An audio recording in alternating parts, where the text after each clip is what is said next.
subscribe my YouTube channel, Jax's Revenge Domain. The CEO's wife just told security to remove me from the VIP table. What she didn't know was that I controlled the $3.2 billion her company needed to survive. I'm Isaac Lawson, 49 years old, and I've been in enough tight spots to know when a situation is about to cost someone everything. This was definitely one of those moments. Let me back up and tell you how I ended up in this mess at what was supposed to be a routine military appreciation gala in Washington, D.C. I was sitting at table 12 in the VIP section of the Willard Hotel, checking my phone while waiting for the evening presentations to start. The invitation said, "Distinguished service investors should sit at the reserve tables near the stage as Senior Investment Director for Blackstone Capital Partners Defense Division."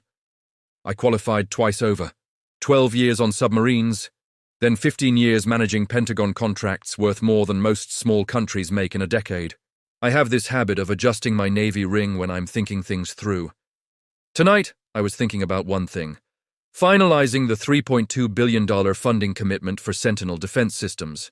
Pretty straightforward deal. Minimal complications, standard business. The ballroom was filling up with the usual DC crowd. Defense contractors, Pentagon folks, a few Congress members working the room. I knew most of these people from other events. The kind of gathering where your handshake still means something, and people remember if you keep your word. I was looking over the final contract details on my tablet when these two women walked up to my table. The blonde looked like she'd stepped out of a magazine. Designer everything, perfect makeup, the whole 9 yards.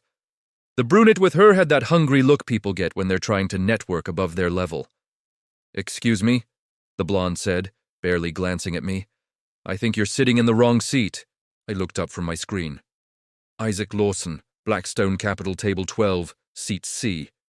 I showed her my place card with my name printed right there. "This is where I'm supposed to be." She crossed her arms and gave me this look like I was some kind of pest. "This table is for owners and major investors. Not," she paused, looking me up and down like she was trying to figure out what was wrong with this picture, "not middle management types." The brunette stepped closer. "Victoria is absolutely right.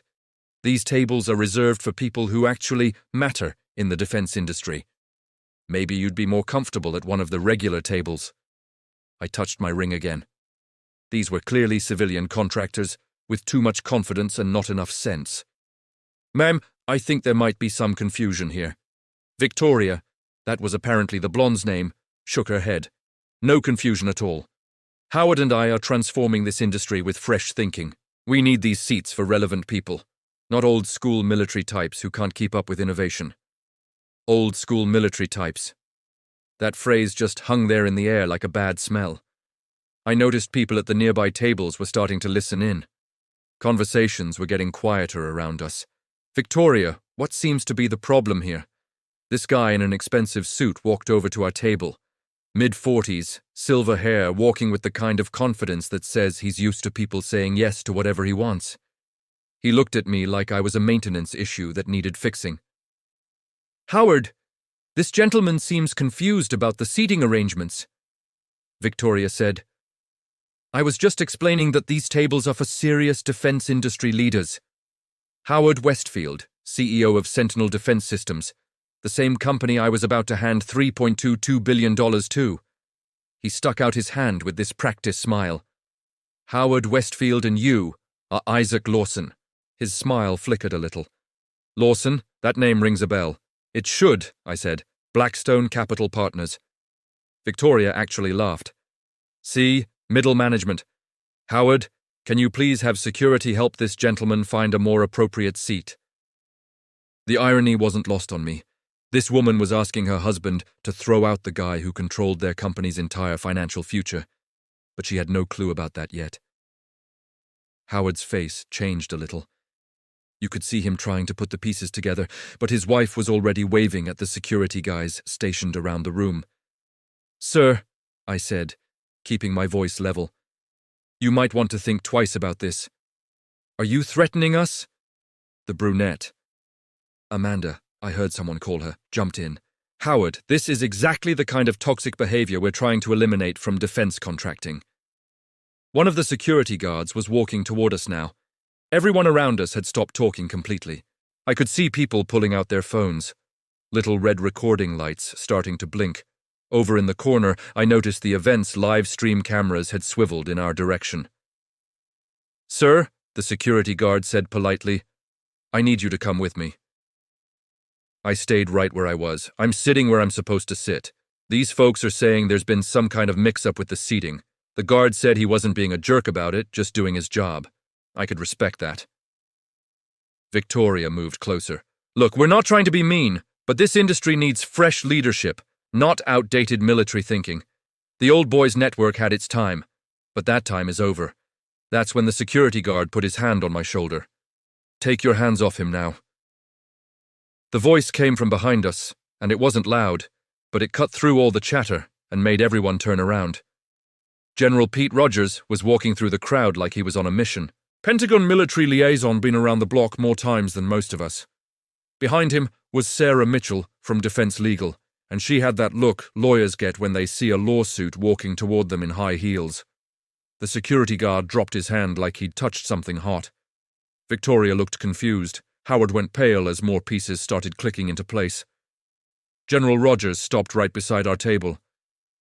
"Ms. Westfield, I think you're making a serious mistake here." "General, this is just a small seating mix-up," Howard said quickly, trying to smooth things over. "Nothing we can't work out. Nothing small about this," General Rogers said. He gestured toward me.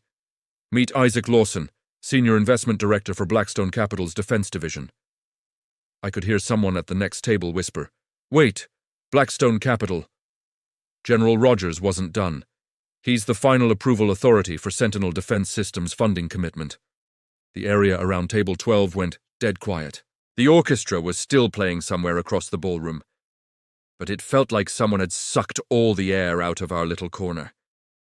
I adjusted my ring and looked straight at Victoria. "What you call old-school military thinking is what keeps this country safe.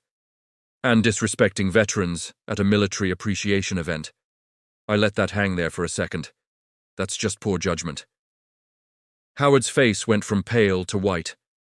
"Isaac, there's obviously been a misunderstanding here. The only misunderstanding I said was your wife thinking respect is optional when she assumes someone doesn't matter." Amanda, who'd been quiet since General Rogers showed up, finally spoke. "We didn't know you were. What important?" I stood up slowly. "That's exactly the problem. Respect shouldn't depend on knowing someone's clearance level." Sarah Mitchell stepped forward. "The incident was live-streamed. Multiple people recorded it." Howard looked around at all the cameras mounted on the walls, then at the phones, still recording from every direction. You could see him starting to understand just how bad this was about to get. "The investment agreement between Sentinel Defense and Blackstone Capital has what we call a service respect provision." I continued. "Know what that is?" Sarah nodded. Section 14. Any documented conduct by leadership that shows material disrespect for military service members during negotiations gives the fund the right to terminate the contract immediately. Victoria finally seemed to get that this had moved way past social embarrassment into legal trouble territory. "But you were trying to remove a Navy veteran from his assigned seat because you thought he wasn't important enough to sit with you," General Rogers said at a military appreciation event on camera. The weight of what just happened settled over that table like fog rolling in off the water. Howard looked at me like a man watching his life's work disappear. "Isaac, surely we can discuss this privately. The discussion ended when your wife decided a submarine veteran didn't deserve basic respect. I said some things aren't up for negotiation. So about 20 minutes later, we're sitting in the hotel's conference room. Howard, Sarah Mitchell, General Rogers, and a couple other Sentinel board members who got called away from their dinner. Victoria and Amanda didn't get invited to this meeting. The room felt smaller than it was. Howard sat across from me, looking like someone trying to figure out how many lifeboats were left on a sinking ship. "Isaac," he started. "Tonight was a mistake." Victoria didn't understand the situation. The situation was a veteran sitting where he was supposed to sit. Your wife's lack of understanding was thinking she could decide who belongs and who doesn't. Sarah opened her laptop. The service respect provision is pretty specific. Any conduct by company leadership that demonstrates material disrespect for military service members, when it's documented, provides grounds for immediate contract termination. One of the board guys leaned forward. When you say company leadership, does that include spouses, major shareholders? Sarah confirmed, which Victoria is through her stake in the company. General Rogers was checking something on his phone. The stream footage is already making rounds through Pentagon networks. This isn't staying quiet. I touched my ring again. 27 years ago, I took an oath to support and defend the Constitution. That oath doesn't have an expiration date. When someone treats any veteran like their service doesn't matter. I looked around the table. That's when contracts become secondary to principles. Howard tried one more angle. If there's anything we can do to address this, it addressed itself. I said, your wife's words, your company's response, recorded evidence. Pretty clear-cut situation. Sarah closed her laptop. I have to advise my client that proceeding with contract discussions under these circumstances would be inadvisable. After the meeting, I walked over to the lobby windows. You could see Pennsylvania Avenue down below, late-night traffic moving through the city like supply lines, keeping everything running. My phone call was short. Admiral James Knox picked up on the second ring. Isaac heard there was an incident. Yes, sir. Sentinel Defense leadership demonstrated material disrespect for military service. Multiple cameras got it all. Your recommendation? To terminate funding commitment. Effective immediately, agreed. I'll notify the board. That was it.